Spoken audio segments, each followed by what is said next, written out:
What's up everyone, this is Dwarfin87 here to bring you a new video. Welcome back to Today in WoW. We do have a few things that we gotta go over today, including some hotfixes that were applied yesterday, and some of the PvP updates that are coming up today. In addition to that, we got some news from Blizz regarding that mysterious 370 armor piece from the Emissary quest that people have been reporting, so we'll go over that as well. To start us off, let's start with our daily activities. Today, the Horde and the Alliance can complete their individual war efforts, and that has to be done within the next 24 hours. There's Champions of Azeroth that is going to be due within the next 48 hours for both the Alliance and the Horde. And last but not least, we have Talanji Expedition for the Horde and Stormworks for the Alliance that has to be done within the next 72 hours. As you can see from my screen, I got a level 340 that I'm going to get from that Talanji Expedition quest. Currently my item level is 345, so I'm still not getting anything higher than what I currently have. One thing that I forgot to mention yesterday, since we are doing the World Awaits quest, which is for the weekly world quest given by the Chronicles, you're getting a buff that is called Signs of the Emissary. Reputation gains from world quests increase by 50%. If you add that to the Darkmoon Fairy buff, you're basically adding 60% to your world quest reputations. Keep that in mind if you're still grinding to get those reputations up to Exalted in order for you to unlock your ally races. For the Champion of Azeroth quests that are available today, we have 1 Madness and 2 Mining here in Sandalar. Zuldasar is going to have the first one, which is going to be an Azerite Mining quest on the southwest portion of the map. Boldoom is going to have our last 2, which is going to be Azerite Madness. One of them is going to be on the east, and Azerite Mining, which is going to be on the west. The last 3 available today are going to be in Drosbar.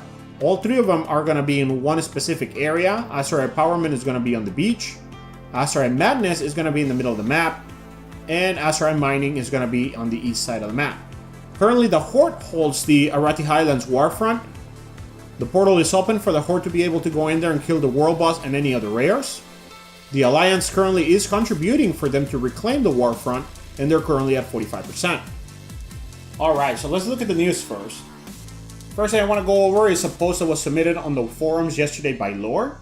He took to the forums to address a couple of things regarding the Azerite armor piece that everybody was getting through their emissaries. As I mentioned to you yesterday, some players were reporting that they were getting armor 370 through their emissary quest. However, some players were getting lower armor pieces that they were currently on. My example that I gave you yesterday, I was at level 345 and I was getting level 340. It looks like I wasn't the only person who was experiencing that. They will be working on a hotfix to get that situated, so expect to see that soon. They also wanted to address the threshold for you to be able to get that 370 piece. It looks like the community was reporting that the threshold was too high and people who thought they deserve a 370 piece were not getting it. They don't talk in specifics about the thresholds, however, he does say that they agree with the community and they will be lowering the threshold with an upcoming hotfix as well.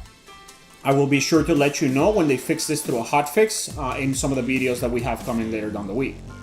We also have some hotfixes that happened yesterday, October 9th. For raids and dungeons for Uldir, the Fatigued Devourer, mutated masses would only spawn for one of the 2 central waste disposal units on Mythic difficulty. For Gahun, players are no longer prevented from using spells and abilities while holding the power matrix on Mythic difficulty. And Dark Bargain can no longer cause players to become mind control on Raid Finder difficulty. For Quest, Justice for the Fallen, fixed an issue that could cause the glaive to fail to award credit if used on Gahun during the death animation. For World Quest, Emissary caches that grant Azerite armor can now reward items up to level 370. So this is just a confirmation from the thing that we found out yesterday. Characters and NPCs Chronicle Ashtar in Dasar Arlor now offers the option to change Loa statues between Krakwa and Wansandi.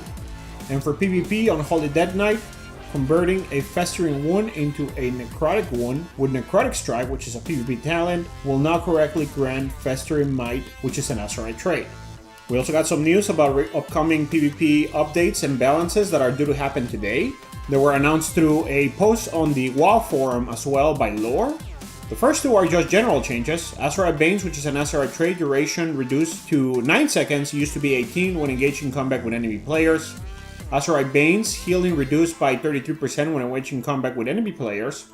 For Frost Mages, Frigid Grasp, which is an Azerite trait, is now removed from the mage when Ice form fades.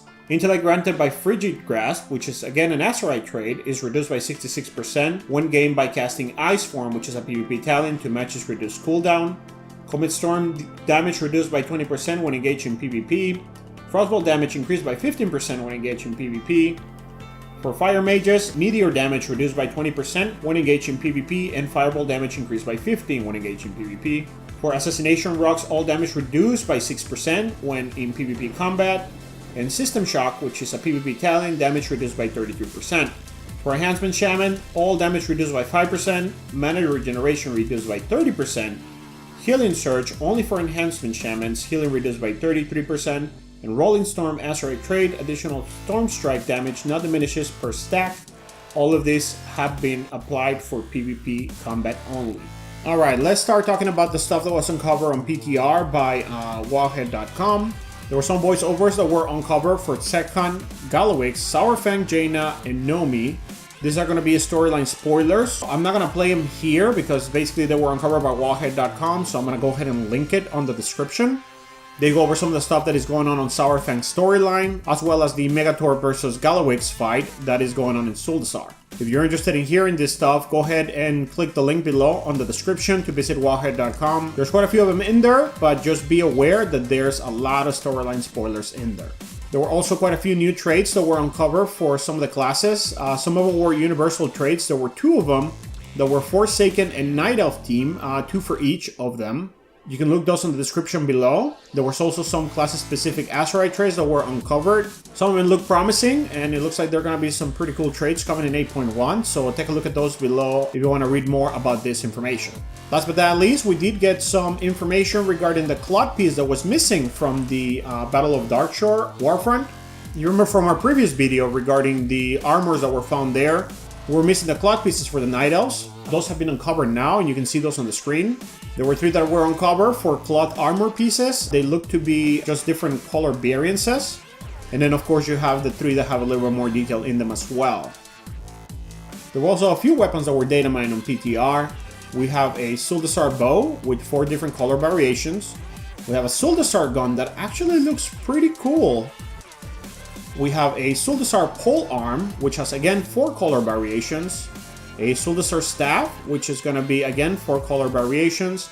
And last but not least, this is a Warfront themed sword. It looks to be a one-hand sword, and it only has 3 different color variations. The questline for the Blood Elf Heritage Armor has been uploaded to PTR. The first quest is obtained from Ambassador Dawsorn, and it is called the Pride of Sindorai. Basically, it has you go to Silverburn City. The requirements for this is for you to be exalted with Silverburn City and have a Blood Elf that is level 120 at least. After you get to Silverburn City, you meet with Lord Thamar Teron, who basically sends you to the Ghostland. He explains to you that every year there is a Remembrance Rituals for those who fell to the Scourge many years ago. He provides you with an ornament lantern to light some of the memorial lights throughout the area. The first one is in the borderland between the Ghostlands and the Eastern Plagueland. So the whole time that you're lighting these memorial lights, he goes over the history of what happened during those days. Some of the stuff that you witness during these flashbacks are when Arthas arrived to the area with the Scourge, how Sylvanas came to the aid of her people and sacrificed herself. During the Sylvanas part, you get to see part of the Warbringer video that Blizzard uploaded before BFA. After you witness Sylvanas' downfall, you are sent up north to witness the final stand of the King of Silvermoon, an Astarian Sunstrider. After you watch Arthas kill the king, you are sent to the Sunwell in order for you to reignite the light within your lantern. Once you're there, you witness the downfall of the Sunwell and how it was destroyed. After completing this, you are sent back to Silvermoon where you complete the last quest and you gain access to the Heritage Armor. Now the Heritage Armor, according to Wowhead.com, is not yet available to be previewed. However, as soon as it comes up, I will make sure to mention in one of our other videos. If you're interested in reading more about this, you're welcome to do so in the description below if you want to look at a little bit more into the details of the storyline. That is going to be pretty much it for this video, guys. I hope you guys enjoyed the content. Make sure you leave any comments or questions on the section below. This is Dwarfin87 signing off. See you in the next video.